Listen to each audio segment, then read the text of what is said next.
안녕하십니까, 강영천입니다. 제가 지금은 저는 댄 아시아 퍼시픽의 과 정식으로 어떤 약속을 거나 계약을 맺은 그런 긴급전화 운영자는 아닙니다. 근데 최근까지도 심지어 어제 저녁까지도 계속 다이버분들의 전화를 받고 카톡을 받고 이렇게 합니다. 요즘은 제가 너무 바빠가지고 다이버 앱에서 Q&A 답변이 자꾸 늦어지고 있어서 대단히 미안하게 생각을 하고 있습니다만은 2005년입니다. 그러니까 지금 벌써 이게 15년 다 돼가네요. 그 해 5월부터 제가 정확한 기억은 2015년 말까지 댄 아시아 퍼시픽의 코리아 다이버 핫라인 이라는 어떤 직책 이런 걸 가지고 다이버분들이 전화를 쭉 받아왔습니다. 댄의 전화는 긴급 전화라고 되어 있는데 실제 긴급이 아니라도 오는 전화를 안 받을 수는 없고 그게 24시간 동안 전화를 켜놔야 됩니다. 그래서 제가 초창기에는 많은 친구분들하고 그때 2005년 5월에 같이 댄에서 온 댄 헛라인을 운영하시는 분한테 저희들이 이 소개를 받고 그 다음에 잠수의학에 대한 어떤 이틀간의 세미나도 하고 그 이후에 이게 시작됐는데 그때는 친구분들하고 다 이렇게 공유를 했습니다. 그래서 제가 어디 한 달 정도는 제가 폰을 가지고 다니고 그 다음 한 달은 이 폰을 소위 전화번호를 넘기는 거죠. 그게 가능하죠. 그렇게 하다가 한 분 한 분 여러 가지 이유로 그만두시고 마지막에 거의 한 6년 정도는 그냥 저 혼자 계속 이 전화를 받아왔습니다. 제일 불편했던 게 제가 해외 다이빙을 가면 이 전화가 오는데 아는 번호면 그냥 안부 전화를 가망성이 거의 대부분인데 모르는 번호가 뜨면 저는 긴급 전화를 가망성이 많기 때문에 그 전화를 되돌려 전화를 걸었어야 돼요. 이렇게 되니까 사실 전화 요금이 요즘 시청률로 장난이 아니었습니다. 그래서 그것도 사실은 좀 부담이었고 그 다음 이렇게 물속에 들어가 있을 때도 조금 신경이 쓰입니다. 또 이게 어차피 이름이 긴급전화니까 긴급한 사람이 걸어야 되는데 그거를 못 받으니까 좀 미안하고 어쩌고 저쩌고 하다가 제가 2015년 말에 한국 교육단체의 교육 책임자 일을 하는 중간에 이 댄 일까지 같이 하니까 제 능력을 초과하는 것 같아서 댄에 정식으로 저는 지금 댄 24시간 핫라인을 내가 못 받겠다고 이야기하고 그때부터 그만뒀습니다. 그때 제가 최종적으로 2014년 말까지 받았던 전화 약 870여 회의 전화를 다 기록을 하고 이것을 엑셀로 통계 처리했던 것을 댄에 되돌려 보내고 보고회도 하고 한 이후에 지금은 저는 이 댄 핫라인을 받는 사람은 아닙니다. 댄은 다이버 얼러트 네트워크이고 본부는 미국에 있죠. 이 댄 아시아 퍼시픽이 이 아시아 퍼시픽 지역에 일본을 뺀 나머지 지역을 다 소위 서비스를 했는데 올해 들어서 이 아시아 퍼시픽은 정식으로 문을 닫았습니다. 그리고 호주에 있는 그 사무실은 댄 월드와이드 뭐 그렇게 붙이면 그렇게 붙고, 아니면 댄 아메리카의 어떤 위성 사무실 같은 거를 아직도 그 운영을 하고 있는 걸로 알고 있습니다. 최근에 친구한테서 전화를 받았는데, 댄의 한국 서비스가 열린 것 같다? 뭐 홈페이지도 거의 한글로 되어 있는 것 같고, 055인가 어디 전화번호가 홈페이지에 뜬다고 들었어요. 근데 저는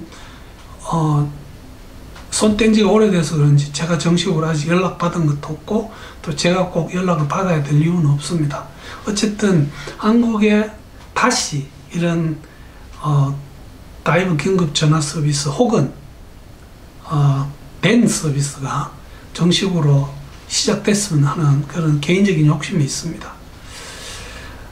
이 010-4592-9113은 지금 다이빙 쪽에는 다 노출이 되어 있고, 이 다이빙 쪽에 노출이 되다 보니까 뭐 다른 부분에서도 엄청 많이 노출이 돼 가지고, 복덕방 무슨 미안합니다. 참 요즘 복덕방이 아니죠. 공인중개사 사무실, 그 다음에 무슨 쇼핑몰, 식당 뭐 이런 데서 안내 문자가 엄청나게 많이 옵니다. 고맙게 생각하고 열심히 받고 있습니다. 지금은 저한테 전화 주시는 분들한테 제가 고맙게 생각하고 열심히 받고 있습니다. 그러나 죄송하지만 지금은 이게 공식적인 헛라인이 아니기 때문에 그냥 개인 전화라는 말씀을 드리고, 24시간 봉사는 지금 불가능합니다. 제가 뭐 아직도 내가 깨 있을 때는 전화가 오면 받긴 하는데, 이게 그 개인이 그렇게 하기에는 좀 부담이 됩니다. 그래서 제가 그 스쿠버 다이버 잡지에도 제 소개하는 것 몇 줄에다가 그 24시간 뭐 봉사하는 전화번호는 지워달라고 한 일주일 전에 제가 말한 적이 있습니다. 어쨌든 그 기간 동안, 약 10년의 기간 동안 그 제가 받았던 전화의 통계를 그냥 재미로 한번 내봤습니다. 871회의 전화를 받았습니다. 많은 건지 적은 건지 모르겠는데, 이게 10년 동안 이렇게 되면 제가 1년에 한 80, 190회 가까이 전화를 받았네요. 처음 시작했던 5년, 6년, 7년까지는 그렇게 전화가 많이 없었습니다. 그때만 해도 이 전화를 소개하는 방법이 제 개인 홈페이지였던 그 www.divelove.com에서 제가 잠수 예약 Q&A도 하고, 또 이 전화 소개도 하고 뭐 이렇게 지났습니다. 근데 그 홈페이지 자체도 제가 어떤 버그가 먹어가지고 쓸 수 없는 상황이 돼서, 그 잠수 예약 Q&A는 diveweb.co.kr로 그 운영자이신 이명덕 강사님한테 매달려서 울고 불고 빌어서 그쪽으로 옮겼습니다. 그래서 지금도 그게 돌아가고 있고, 거기도 지금 1600개 가까운 질의응답이 거기 떠 있습니다. 막 비슷비슷한 내용이 많은데, 아무리 비슷한 상황이라도 개인적으로는 다 좀 느낌이 다르기 때문에 검색해보고 좀 찾아봐 주시기를 권하기도 하지만, 또 개인적인 답변을 아직도 드리고는 있습니다.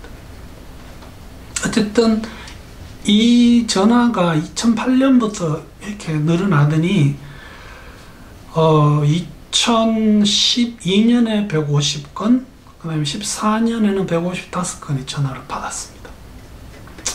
근데 이게 이제 저희들이 전화를 받으면 그 받은 내용을 막 메모를 해가지고 이걸 엑셀로 보관을 쭉 해왔었는데, 이게 요일별 통계가 재밌습니다. 결국은 토요일, 일요일에 제일 전화가 많고 그런 줄 알았는데, 토요일보다 더 많은 게 월요일이었습니다. 그래서 일요일 날 다이빙 마치고 그 이후에 안 좋은 사람도 있고, 아니면 월요일도 꽤 많은 전화가 왔습니다. 그 전화는 곤궁에 처해진 다이버 혹은 그 가족분들 전화가 거의 대부분이었고요. 다이버가 아닌 분들도 어떻게 이 번호를 알고 문의를 하는 분이 계셨어요.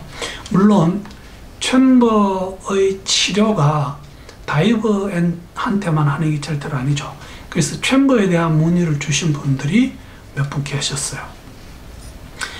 이때까지만 해도 뭐 남자가 700명, 여자가 170명 이렇게 차이가, 아무래도 남자가 훨씬 많았습니다. 근데 믿거나 말거나 최근 한 몇 년 동안 제 느낌은 여자분이 더 많습니다. 그 여자 다이버 인구가 아주 뭐 엄청 빠른 속도로 증가를 했고, 지금 저희들이 어디 해외 다이빙 가서 리조트, 리버, 보드 이런 거 타보면 여성분들, 다이버 분들이 끼리끼리 조를 짜고 심지어는 혼자 이렇게 여행 다니시는 분들도 꽤 많이 봅니다. 아마 요즘은 제가 아마 여성분 전화가 더 많은 게 아닌가 이렇게 생각이 듭니다. 대부분이 레크레이션 다이버였고요. 820명. 그 다음에 테크니컬 다이버가 이때까지만 해도 한 40분 정도 계셨습니다. 비다이버 11명 있었다는 말 드렸고요. 전화 받은 것 중에서 제가 상업 다이버요.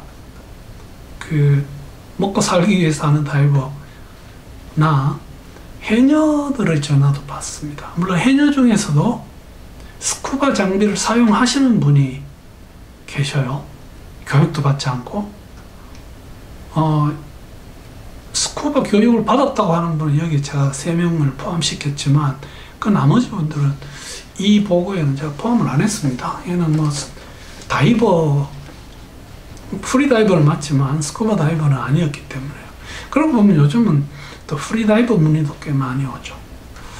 예, 그래서 그 전화 내용을 한번 쭉 봤더니 그 일반적인 다이빙 관련 건강 문제가 한 이 정도 됐고요. 그 다음에 즉 건강 문제라는 거는 내가 이런 문제가 있는데 다이빙 해도 되나, 뭐 내가 이런 수술을 받았는데 다음 달에 다이빙 가도 되나, 이런 것들이 거기 포함됩니다. 그 다음 다이빙 마치고 나서 지금 내가 몸 컨디션이 이렇고 저래서 이게 감압병 아닐까요? 라고 하는 의심하는 질문이 한 45% 정도 됐습니다. 그래서 이게 사실은 이 핫라인의 궁극적인 목표예요. 그 다음에 원래 핫라인이 미국에서 시작할 때만 해도 이게 뭐였나 하면요, 이렇게 감압 질환을 의심하는 분이 그 전화를 하면 감압병이라고 판단될 때 대한 아메리카에서 그 사람이 있는 장소에서 제일 가까운 챔버만 알려드리는 그 서비스로 시작된 게 핫라인입니다. 근데 지금은 뭐 그런 것보다 그 다이빙 관련, 심지어는 비관련, 뭐 건강 문제, 또 제가 어떻게 이비인후과 의사라는 걸 알고 뭐 편도선 수술에 대해서 문의 오시는 분도 있는데 그런 분들 여기서 다 뺐습니다.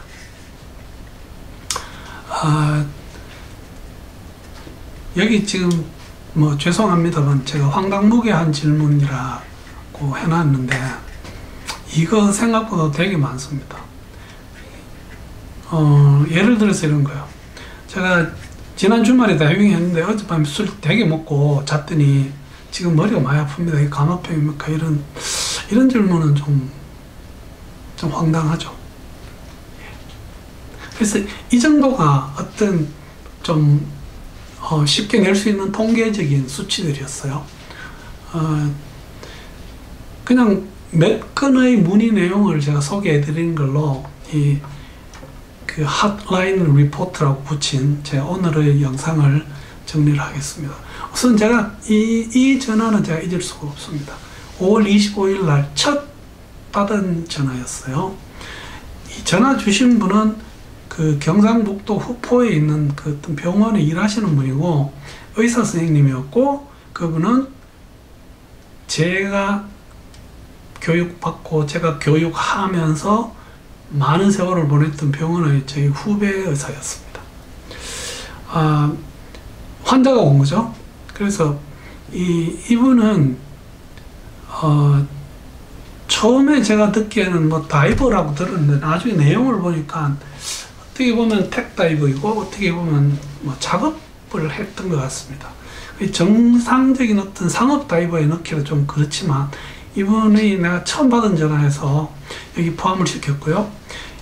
아마 작업을 24m에서 했나 본데 첫 번째 60분 하고 올라와서 죄송합니다. 거의 수면 휴식 없이 물 한 잔 마시고 다시 내려가서 작업을 했는데 두 번째 작업을 하고 수면에 올라오니까 바로 우측 팔꿈치 그 다음에 어깨 쪽에 통증이 아주 심했습니다. 그러니까 이분이 수중제압에 대해서 아셨던 것 같아요. 그래서 다시 땡크를 메고 물 밑으로 내려가니까 안 아팠답니다. 안 아프죠. 압을 가하니까 또. 그래서 또 세 번째 똑같이 24m에서 1시간 동안 작업을 해서 많은 양의 수돗물을 채취를 하시고 수면에 올라왔는데 통증이 너무 심해서 이 병원으로 온 겁니다. 그러니까 이 응급실에서 환자를 보던 선생님이 제가 다이빙 한다는 걸 알고 있었기 때문에 또 제가 이런 일을 한다는 이야기를 들어서 그때 전화를 줬어요. 그래서 뭐 처음 전화 받으면서 아주 적당한 전화를 했다 뭐 이렇게 생각을 했습니다. 이거는 뭐 당연히 전형적인 그 감압병이죠. 그래서 제압 치료를 받으러 가라고 그 당시에 진해에 있는 해의원 해양의학연구원으로 이분을 보냈고 거기 갔습니다. 실제로 1회 한 번 치료를 받았는데 정상이 워낙 좋아져서 작업할 건 많이 남았고 그래서 다시 되도록 집으로 왔고요. 이분은 자기가 작업하는 배에 하여튼 뭐 산소 탱크를 구비하겠다는 말을 저한테 하는 것까지 제가 추적이 되었습니다. 그 이후로는 뭐 잘 모르겠습니다. 그러고 며칠 있다가 제가 잘 아는 저하고 같이 패디의 강사 교육을 공부를 같이 했던 분한테서 전화를 받았고 이분은 본인 이야기가 아니고 죄송합니다. 본인 이야기가 아니고 뭐 1972년생인 이분이 24m에서 30분 다이빙을 2번 했는데 두 번째 다이빙에서 공기가 고갈됐다고 합니다. 그래가지고 급상승을 했습니다. 숨을 계속 내쉬었냐 안 내쉬었냐 뭐 물어도 본인도 대답 못하고 환자분은 이게 너무 두통이 심하고 막 현기증이 오고 이래서 이분은 감압병 중에서도 저는 신경적인 증상이 있다고 보고 지금 바로 가장 가까운 병원에 가서 산소 탱크를 받아서 앰뷸런스에 싣고 산소를 흡입하면서 챔버로 가라고 그렇게 조언을 했었습니다. 근데 희한한 게 나중에 이제 제가 전화를 해서 물어봅니다. 그러면 산소를 한 2시간 정도 흡입을 했는데 정상이 소멸이 됐어요. 그래서 이분은 챔버 치료를 거부하고 귀가를 했습니다.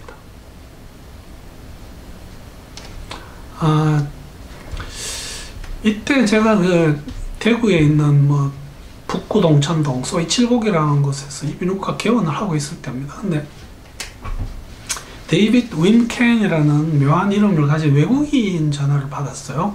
그래서 그 사람은 뭐를 묻나 하면 자기 딸이 자폐증이라고 합니다.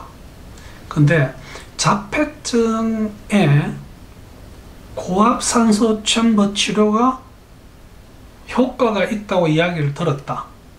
첫째, 맞나? 그 다음, 둘째, 제일 가까운 데가 어디 있느냐? 그 다음에 셋째, 이게 한국에서는 네가 한번 치료받으려면 돈이 얼마나 드느냐 이렇게 많은 것을 질문을 했습니다. 그때 제가 저희 병원에 1.4기압까지 올릴 수 있는 100% 산소 간이 챔버를 하나 갖다 놓은 적이 있어요. 그래서 이제 여러 가지 설명을 하고 원하면 오너라 그거라도 해줄게. 아니면 네가 그 당시만 해도 진해까지 가야 된다. 이러니까 뭐 여러 가지 이야기를 하면서 전화를 끊었습니다.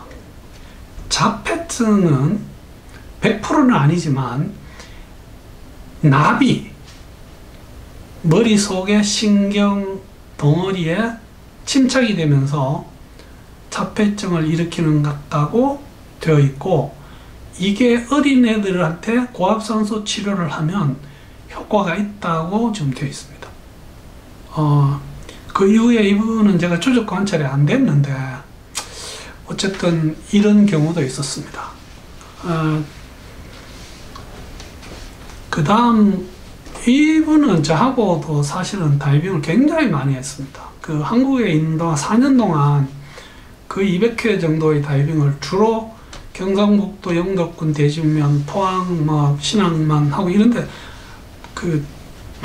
다니면서 매주 다니면서 다이빙을 많이 했어요. 아무 문제 없었고, 내가 이 사람이 참 마음에 드는 게 제가 이제 레스큐 다이브 교육을 제가 했었습니다. 근데 그 수중 사진을 찍는데 내 눈치를 봤던 건지 아니면 자기가 그렇게 해야 된다는 걸 배우고 알아서 그런지 딱 중성부력을 잡은 자세에서 몸이 어떻게 바닥이나 어디 닿을 것 같으면 사진 찍는 거를 포기했습니다. 항상 정확하게 그 주변을 해치지 않고 이 수중 사진을 찍더라고요. 그래서 솔직히 저도 뭐 사진을 오랫동안 했지만 좀 개념 없이 한 세월이 긴데 이때 제가 되게 이 사람한테 인상이 깊었습니다. 어쨌든 이분이 한국에 있다가 사우디로 갔고 거기서 이제 일하고 살다가 홍해에 다이빙을 갔는데 홍해에서 일주일 다이빙을 하면서 3일째 다이빙 마치고 나왔는데 너무 현기증이 심하고 그 다음에 두통도 너무 심하고 자기가 어떻게 하면 좋을지 모르겠다고 이 한국 카톡으로 저한테 전화가 왔었습니다. 지금까지 다이빙을 워낙 같이 오랫동안 하면서 아무 문제가 없었던 사람이 갑자기 이제 이런 게 왔기 때문에 저로서는 이렇게 잠시 생각을 해봤는데 어쩌면 PFO가 아니겠느냐. PFO가 있는 사람이 다이빙 처음 시작할 때부터 꼭 정상에 오는 건 아니거든요. 많은 경우에 다이빙을 오랫동안 하다가 수백 회의 다이빙을 하다가 어느 날 정상이 나타나기 시작하고 그 정상을 무시하고 또 하다 보면 그 다음부터 기포가 오른쪽 방에서 왼쪽 방으로 넘어가는 그 PFO 길이 열리는 게 아닌가. 그 다음부터는 계속 반복해서 나타나는 경우가 많습니다.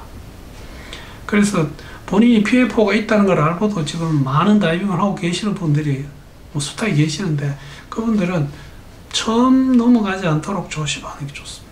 어쨌든 이게 의심이 돼서 당장 다이빙을 중단하라. 그러고는 네가 견딜만 하면 고향에 돌아가고 안 그러면 지금 내려서 카이로로 가서라도 이게 심장 초음파를 해서 PFO를 한번 확인하라 그랬습니다. 결론은 이 사람은 다이빙은 중단했고 내려서 관광을 다니다가 사우디 자기가 일하는 그 동네로 돌아가서 거기서 PFO 검사를 받았는데 확인이 됐습니다. 제가 쪽집게처럼 잡아냈습니다. 그리고 수술을 했는데 그 이후에 이 사람이 한국에 또 돌아와가지고 그 제도에서 일했습니다. 그때 또 같이 만나서 다이빙 했습니다. PFO 수술 받고 나서 경과 좋아지면 다이빙하는데 지장 없습니다. 14년에 받았던 것도 하나 말씀을 드릴게요. 이 사람은 남자 37세고요. 그 필리핀 세부에서 다이빙 하는 도중에, 그러니까 교육을 받고 있는 도중에 오픈워터 다이빙 교육이었습니다. 6m에서 스킬 교육을 받았던 것 같아요. 근데 마우스피스가 입에서 빠졌을 때 이거를 빨리 못 찾아서 그랬는지 갑자기 패닉 상태에 빠져가지고 강사가 잡을 겨를도 없이 수면으로 급상승을 해버렸습니다. 이 사람은 기침이 심하고 그 다음에 가슴이 답답하고 이 피부 밑에 바각바각 느껴진다는 내용으로 저한테 연락이 왔습니다. 저는 뭐 바로 챔버로 가라고 권했고요. 이 사람은 감압 질환 중에 팽창 상해가 온 겁니다. 다행히 그 뇌동맥까지는 안 갔지만 이 사람은 거기서 한 이틀 치료받고 본인 말로 한 3,000불 정도 썼다고 하고요. 귀국해서 다시 그 남해 쪽에 있는 어떤 그 챔버 병원에 가서 치료 2번을 더 받았고 한 2주 정도 있다가 회복이 돼서 퇴원을 했는 이런 경우도 있습니다. 근데 참 고마운 것은 이분이 퇴원하고 나서 연락이 와서 교육을 마치고 싶다고 했습니다. 그래서 어쩌다가 제가 그 교육을 마치게 됐고요. 같이 다이빙을 여러 차례 했습니다. 지금도 열심히 다이빙하고 계시는 걸 알고 있습니다.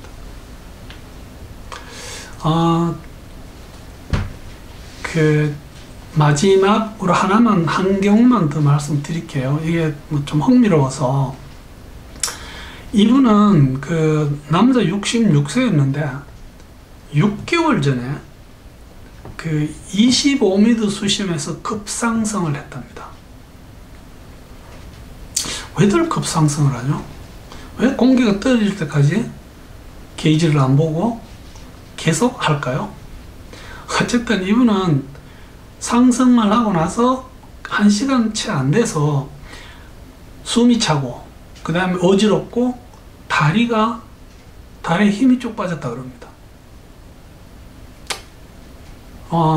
그래서 그때 연락을 주시고 그때 챔버에 가시고 뭐 어떻게 했으면 참 좋았을 텐데 이분이 그러고는 집에 갔대요.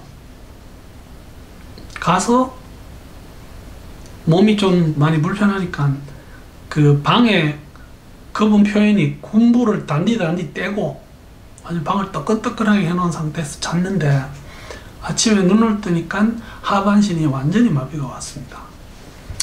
척추 쪽에 동맥 공기색전이 온 거죠. 그래서 이분은 그 이후로 이제 병원에 가셔서 챔버 치료도 뭐 굉장히 오랫동안 받으시고 꾸준히 챔버 치료와 재활 치료를 같이 받았습니다. 그 마지막에 병원에서 나올 때는 지팡이를 짚고 그 양쪽에 지팡이를 짚고 다리를 조금씩 디딜 수 있는 상태까지 됐고요. 이게 벌써 지금 5년 지난 이야기니까 어쩌면 지금쯤은 더 좋아졌을 수도 있습니다.